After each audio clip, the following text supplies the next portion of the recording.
Hi, my name is Andile Bhala. I'm a social documentary photographer and a portrait photographer based in South Africa, and a Fuji X photographer.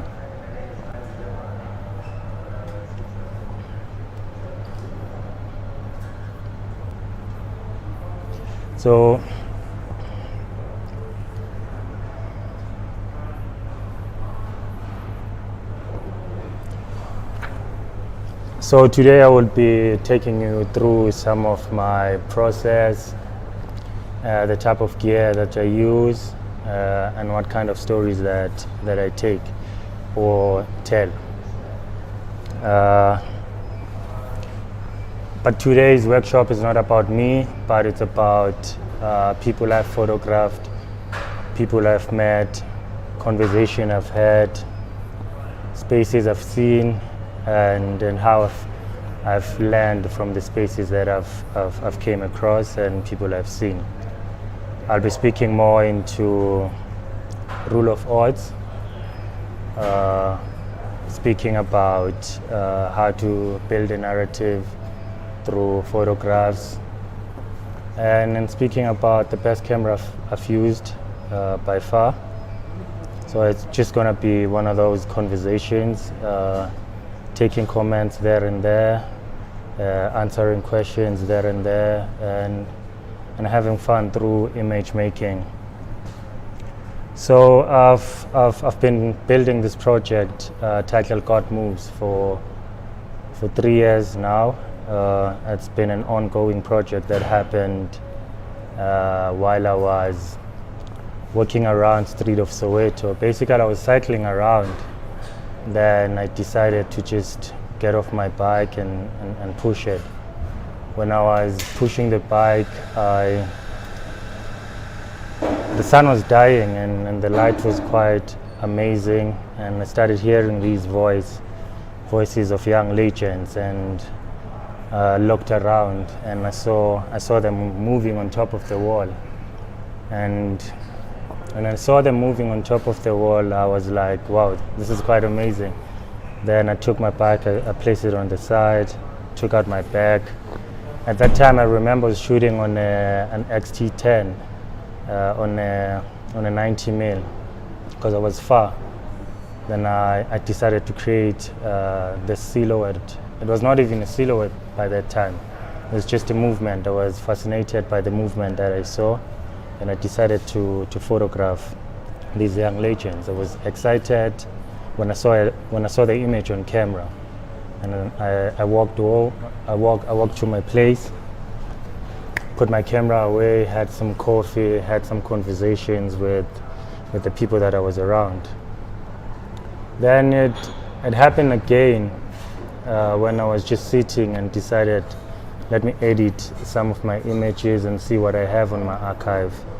Then 3 months out, I see this image and I recall that I remember creating this image, and I decided revisiting that space. Then I went back to the space. I sat there for hours, and these young legends did not come through, did not show up. I started getting frustrated because I was under the sun. Then I went back home. I think fast forward 2 weeks, then when I looked through my window, I saw these legends swimming around. Then I went there, took my camera with me, then I waited for them to move on top of the wall, and they started moving on top of the wall. I think on that day I got 3 to 4 images of them because they were running fast, and I did not have a certain technique of creating these images because I was studying the space. My photography comes with revisiting the spaces I went to, studying the spaces I went to. So I went back to the space and I got 4 or 5 of these images. I went back home, started grading these images. And when I started grading the images, they started as black and white. And I remember when I shared the images on the social media platform, I got a call from a close friend of mine, Peter Delane, and he said to me, please pull them down, and there's something amazing on what you're trying to do. And I felt like, nah, why should I pull them down and whatnot? But because I always look up to my mentors and take critique from people and listen to their ideas, I took the images down. Then I went back home. Then I started grading the images, and when they started as black and white silhouettes.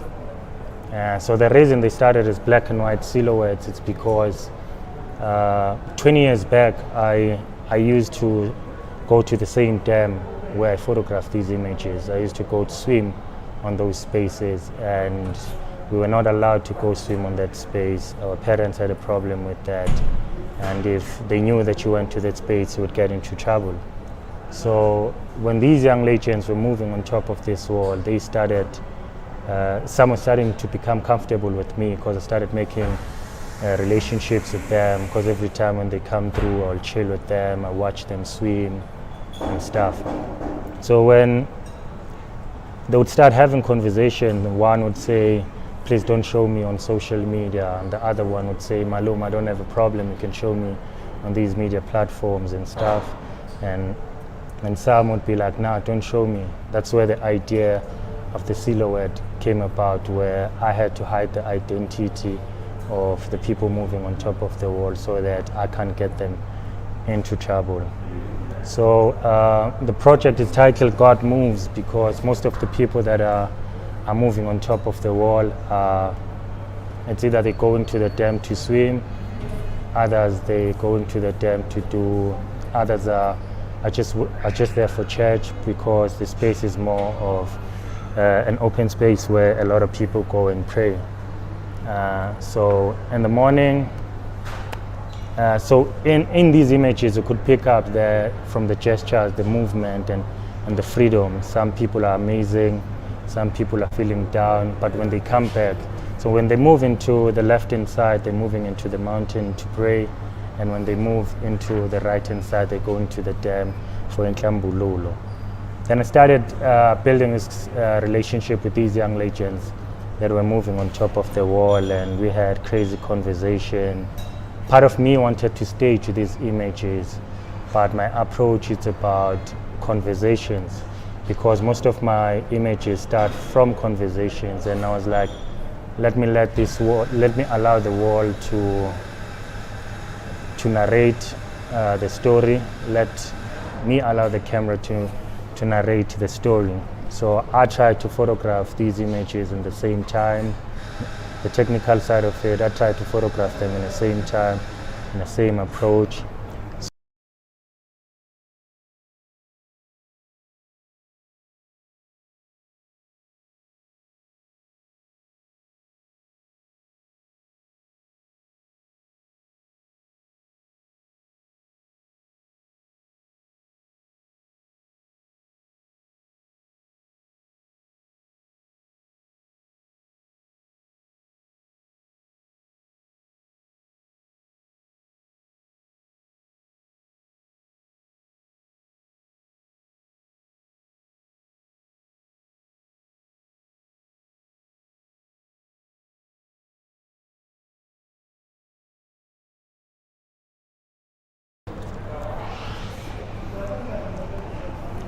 So in terms of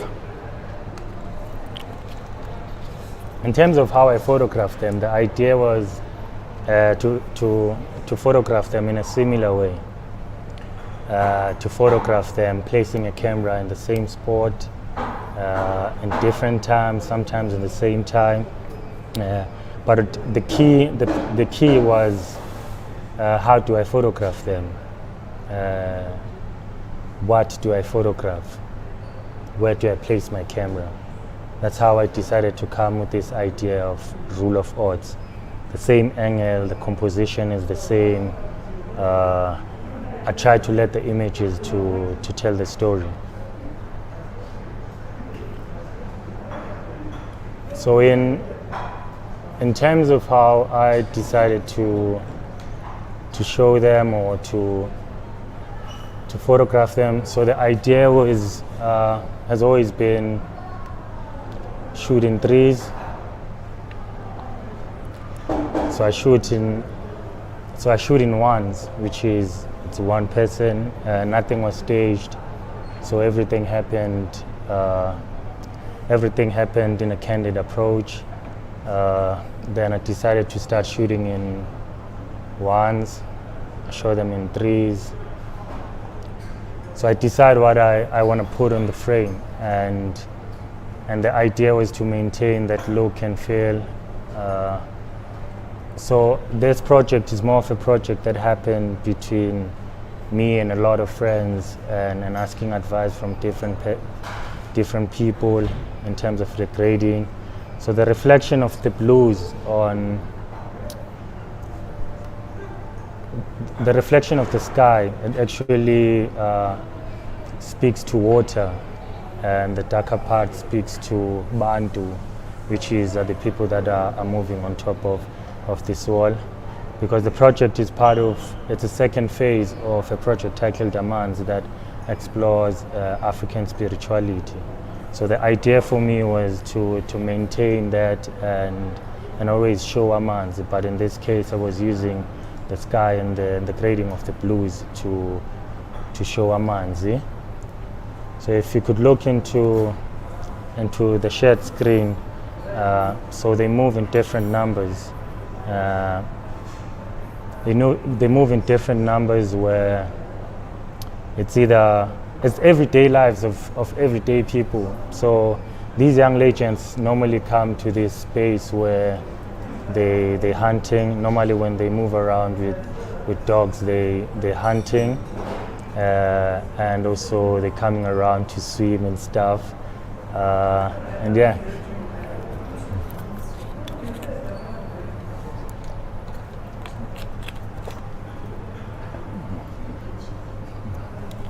So these were the hikers. So there's a lot of things happening in the space. So you have hikers, you have swimmers, you have people that are hunting, you have prayer warriors.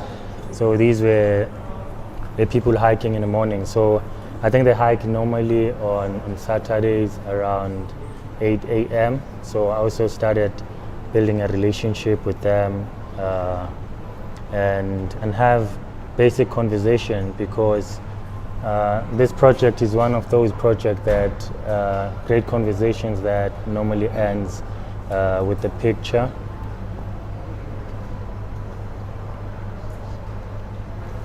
So these are the nines. So it's 1, 3, 5, and the nines.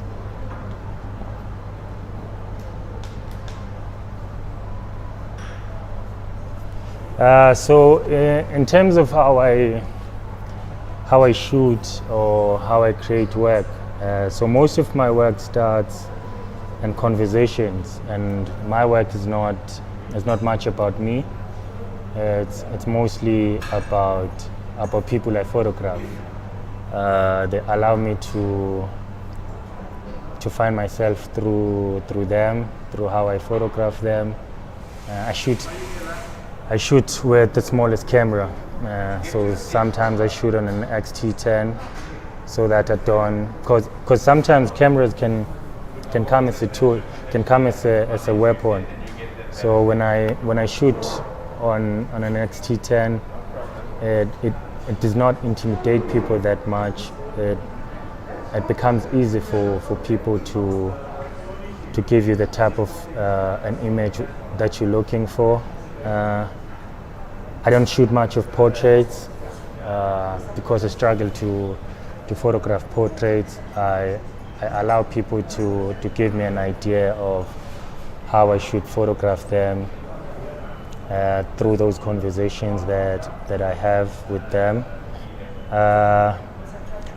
So yeah, it's just images of spaces, images of people I've seen, and I try not to. I've developed a style. I had a conversation with a friend of mine, Uliolo, which is vernacular photography. So vernacular photography is these conversations we have that that end with pictures and finding ways of how to represent people. And I use documentary photography to learn, find myself, and also start conversations. And I try to build work around stuff I'm scared of. And I don't create much of captions on my work, because I always try to let the photograph to. So I always try to let the viewer to interpret the image in a way that works well for them, and I like printing them out and sitting down with people. I've learned that from my mentor, Buya Pimdleze, where I try so much to print my work and get people that don't understand photography or that are not big in photography, sit down with them, allow them to create my work. I mostly photograph my family, because I feel that's where the work starts.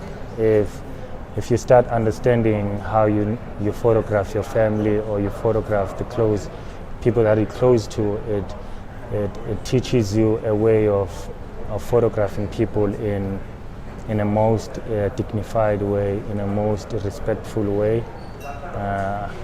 And I don't come as an investigative journalist. I try to document everyday lives of everyday people, and I don't put it out there in a sense of this is how things are or how things should be. As conversations is I try so much that every person that I've ever photographed, I try to return to them. It's something I've learned in university, that it's quite important to take back the story to a story. So I'm just a guy with a red bag, a bike and a hat, who's trying to find himself through image making and storytelling. I'm learning from a lot of people that I come across, a lot of people that I photograph, and give context to the work. Because sometimes what you see on frame could have not been what was happening. People decide to put what they want to put on frame. But when you take these images back to people, they challenge you more into what are these images about? Who are these people on your images? Why are you photographing them? Why are you representing them in this manner? Is this a better way of representing people, or it's just a way of having fun and stuff? Because these are real stories with real layers. They may come as silhouettes of kids moving on top of the wall, but it has to do with how the space is affecting those people and how those people are being affected by the space, and why are these people coming to this space. And it taught me so much about African spirituality and how they are so connected to the water. They're so connected to prayer, and that's why the work is titled God Moves, because it speaks much into that. And in terms of documentation of people, I try so much to be the moment instead of because images I photograph, they forever take me back to the moment that I was feeling at that time, as opposed to capturing something as a memory, but it reminds me of the moment and a feeling that I felt that time, because it gave me access to having to see a young legend holding a camera and smiling and realizing that I could be having something that I'm preserving and I'm keeping away from people. yet these young legends that I photograph are really interested in seeing themselves in these photographs, and they're also interested in them being photographed and in them photographing the next person. So so mostly I spoke much about my work and how the works have been created and why I created the works, as opposed to speaking much into what is documentary photography and why I document people. I create work of people who feel less represented, if such a word exists. I don't come as a voice of the people, but I let these images create or start a conversation about where I'm from and what are we facing from where I come from. So I'm going to try and take a few questions. So how did your parents feel when you first started out with photography? So I've played soccer my whole entire life. So photography is something that happened in my life. I'm a documentary filmmaker at heart. So I remember back in the day when I started tapping into Instagram, I came across this amazing account, Gatebuko, titled I Am Soweto. He used to shoot in black and white. So it's one of accounts that kind of gave me an idea of taking it back where I'm from and starting to photograph where I'm from. For the first 3 years, my family did not understand what I was doing. My friends did not understand what I was doing until I started photographing my family and did a mini photo book of my family. And I took it back home, and that's where they started understanding what I'm trying to do. So a photography was not much of, it's just something that happened, and when it happened, the passion developed, and I spent a lot of time learning from those that came before me. Your legendary Santo Mufukeng, Ubawo, Andrew Shabangu, and Dr. Peter.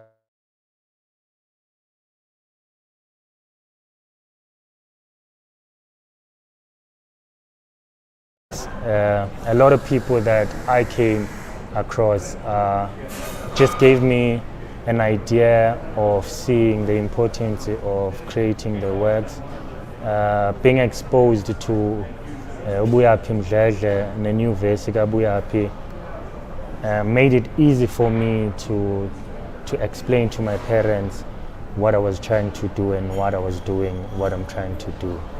Another question, let me look quick. What's my favorite camera? I've been shooting in the CVDs lately, walking around at night, shooting on a XH1, on a 23mm 1.4. It's quite amazing. I like being next to people I photograph, because I feel it's quite important not to take away an image. Sometimes it's amazing to shoot on a longer lens for candid images, but for me it's quite important to be next to the person and have a conversation with them, photograph them in a way that they feel I'm representing them in a way that makes them feel well. What's my favorite lens? Wow, when I bought,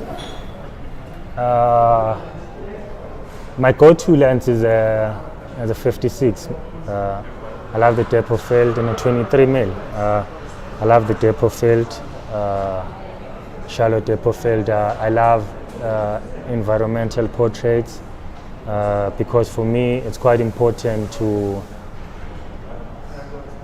know where people were photographed Most of my photographs, when you look at them, if I photograph someone at Orlando West, it's easy to pick up from an image I photograph on a 23mm or on a 35mm, because you could easily pick up the shapes of the houses and the backgrounds of how the spaces look. However, I developed my style. I don't know. When I started creating images, because I've played soccer my whole life, so I moved around 38 suburbs of Soweto when we used to play soccer. So I think my style of photography was developed in that approach, because I wanted to revisit the spaces that I've been to, and I wanted to photograph them in a way that reminds me of my childhood. So I felt like it was quite important to not to manipulate images so much, just to less is more type of approach, where I just color grade. I don't retouch. I don't manipulate so much. I try to shoot what I call final edit. So I just try to fix the blacks and white only on post. What I have on my camera, it's mostly what I share, because I don't manipulate so much. So in God Moves, I manipulated a lot, where I pushed down a lot of shadows, and I pushed down a lot of highlights in the black and white and a contrast, so that I can have the image as a silhouette as opposed to them actually showing as people.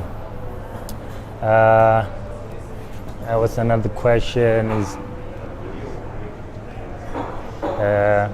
what is my set when I'm taking these photographs? Because I cycle a lot and I shoot with smallest cameras. I literally shoot from my heart. When I cycle a lot and I see something, I've learned a trick of studying the light, in a sense where if I'm shooting at around about 12, I put my settings on the same light. I know that from 12 o'clock until 2 o'clock, I'm not gonna use the same settings. So I sometimes shoot from my heart. When I'm cycling, I'll just literally shoot from my heart. But when I shoot portraits, which are more intense portraits, I try to use a tripod, but mostly I don't use a tripod, because I just play around the ideas of coming with different angles. Let's say if I shoot from the top, it gives people that idea of being respected. If I shoot direct, it gives people that idea of maybe feeling left out, because I'm going to isolate them from spaces and the environment they're around. What places do I think? Spaces I think have amazing stories. I think where you're from, because I photograph a lot in my vernacular photography, I photograph a lot of black stories. So black families are the same, stories are more of the same. We share the same culture, we watch the same TV shows. Every family has one couch where it's only for older people. There's a certain cup not everyone uses. So I think best spaces to document is where you're from. If you can easily document where you're from, it becomes easy to document other spaces. And to document other spaces starts in also conversation. When you start making and tapping into different culture, different races, you start to understand that people are more similar and more the same. It's just that how they handle themselves that's different. What advice would I give to a kid who want to start documentary photography and equipment that is expensive? I think I started using my phone. I started creating images using my phone. So I think that's the best place to start. Start creating from your phone. When you start creating from your phone and you're having people around you engaging your work and creating your work, it gives you an idea. It's not about validation, but it gives you an idea that you have an eye. So a phone can easily teach your eye to look and listen, because when the eye starts to listen, you start creating amazing images. I don't know what makes amazing images. I don't know what makes an amazing portrait, but for me, in every image, there's a story. So if you start using your phone, it easily allows you to see that you have an ability to create, and it becomes easy because I sell a lot of prints, and my first print I ever sold, I shot it on my phone, and that print allowed me to start saving money and towards my gear. So if you could start shooting on your phone and start engaging people and allowing people to engage your work, and try to sell those prints to people, it could easily, because there's an X-T10, it's an affordable entry-level camera from Fuji. I think if you could shoot on your phone, save up money, and buy an X-T10. Another question, would I consider doing wedding photography? Wow, I think I study a lot of the space. It can take me plus minus 2 to 3 hours to get one image. And when you're shooting weddings, I need to think on your feet, and I can't think on my feet. I study a space. I take time to create images. I would leave the house with a card that's left with only one frame, and I make it a point that I don't become trigger happy. So I struggle to shoot weddings because I'm not trigger happy. I try so much I can't say I can't break ice, but I struggle in shooting weddings. So if I were to shoot a traditional wedding, instead of photographing people that are getting married, I would be sitting in the back photographing amazing women cooking and abomalume busy making fire, as opposed to photographing what I'm paid to photograph. So for me, I struggle to do weddings. I struggle to do events photography. I struggle to do conceptualized shoots because I don't believe much in heavy duty concept. I just photograph stuff that I'm attached to, stuff that I want to learn from, and stuff that I'm actually scared of. What gear do I use at the moment? I've been playing around. I shot an X Pro 3, quite an amazing camera. But I'm shooting an XH1 now with different lenses, a 23 and also a 35. So these are my go-to bodies and lenses.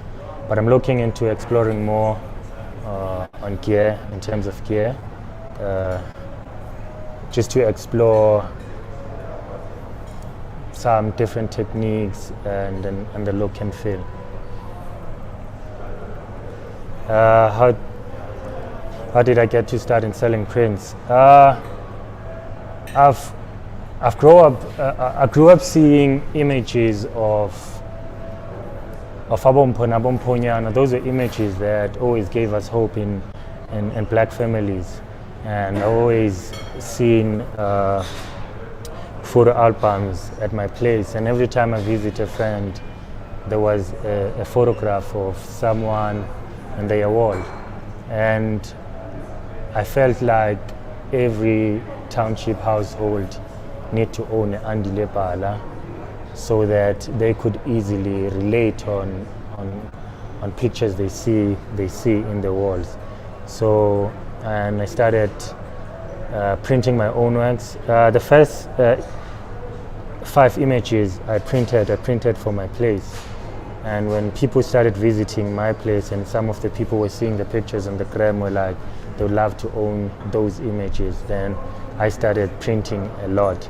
So the idea around me printing was people owning where they come from, where if you move in the township and you start staying in the suburbs or in the high-end spaces, I photograph stuff that reminds you where you come from. So it's easy to buy that print because it would always take you back home. And I try to sell prints where people could find hope, people could be inspired when you wake up feeling down and you look up on your wall and you see an image, and an image that reminds you where you come from. It could easily motivate you into having a better day in some sort. How does it feel to become an ex-photographer? It's an amazing experience by far, because I've met a lot of amazing people that do wild photography, wedding photography, sports, high-end fashion photography, and a lot of videographers. So I've been learning from them.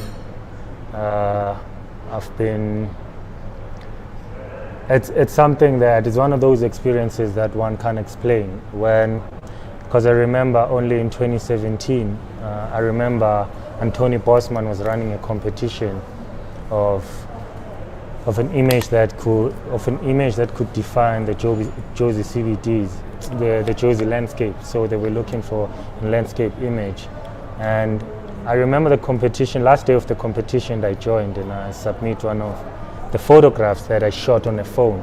It's quite important for those that are starting to start using their phones, so that they could allow the eye to look, learn and listen. So I photographed this image 3 days after I was told that I got a DM saying I was a finalist, and I remember on an event when they mentioned my name, I could not even believe. And from that day till date,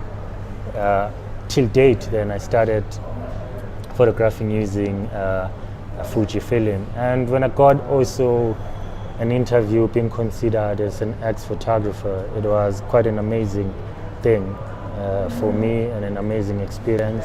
Because for me, an idea is just to give a kid a jump. That's why I don't have a problem when a kid around asks me to use my camera. I'd supervise them around, have them creating images using my camera, just to get a feel of the camera. And there's nothing amazing about me being an ex-photographer. There's an amazing people that are out there. It's just that they've not been seen, or their work is not out there. But I've came across amazing people that are creating amazing stories, documentary work, or wedding photography, or fashion photography. They're quite amazing. I think with me, it was a matter of being at the right space at the right time, and also resilience and passion, and keeping on. So yes, it's amazing being an ex-photographer. Did you start printing on any paper or specific paper? I started printing on an archive paper that lasts between 70 to 100 years. But now I'm specific on what type of paper I'm using. I'm printing on high-end paper. In all images that I print on high-end paper. I'm currently, I have an open studio in next Sunday, So it's just showing people how the silhouettes are reflecting on paper. So I'm printing them on a gallery textured paper. It's 100% heavy cotton. So it depends on what type of work I'm creating. All my projects are printed on different style of paper. My black and whites are printed on Berita, and then my silhouettes on the archive on a textured paper, and some of my projects are printed on an archive paper. And if most of my soccer works are printed on gloss, it's more of a shiny type of look because those are sunset images, so they read well on a gloss paper. Would I consider? Yeah, man. I hope they give me an access to the Mini 40 because I'm trying to cycle around Soweto and have conversations that would end on a small in-text print where I show people the importance of owning prints. Could be big or small, just owning that small print it's quite amazing because it always takes you back. You could photograph someone that just got a job, and when you photograph them and they have that small print on their wall, every time they go to work, that print would remind them of that moment that was quite amazing. Yeah, I think I don't have questions anymore. Yeah, so this was more not of a workshop because I'm not much of a great speaker, especially when it comes to live streaming stuff. I'm about sitting down and having a conversation. So if anyone want to sit down and speak around image making or why I've decided to shoot Fuji and why I'm shooting Fujifilm, or what is the best camera by far, or just on how to develop a project, yeah, I mean, we could make time, have a conversation, cycle around. And because I'm from a generation that we were taught, so I feel by far it's quite important to sit down, have these conversations and share the little knowledge that we have. I could learn much from people that understand photography and people that don't understand photography. I'd really love to know what people think about the works, how they think about how photography can change the world. I think by far it's one of the best mediums that can change the world because conversations storytelling start from a photograph and they end with a photograph. So it's quite important to never stop lifting the camera and keep clicking.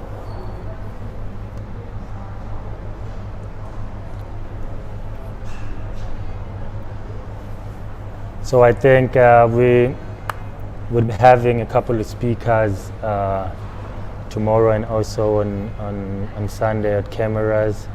If you have free time on your hands, you should come through. I think there's an RSVP on the link. Come and have fun. There'll be coffee available.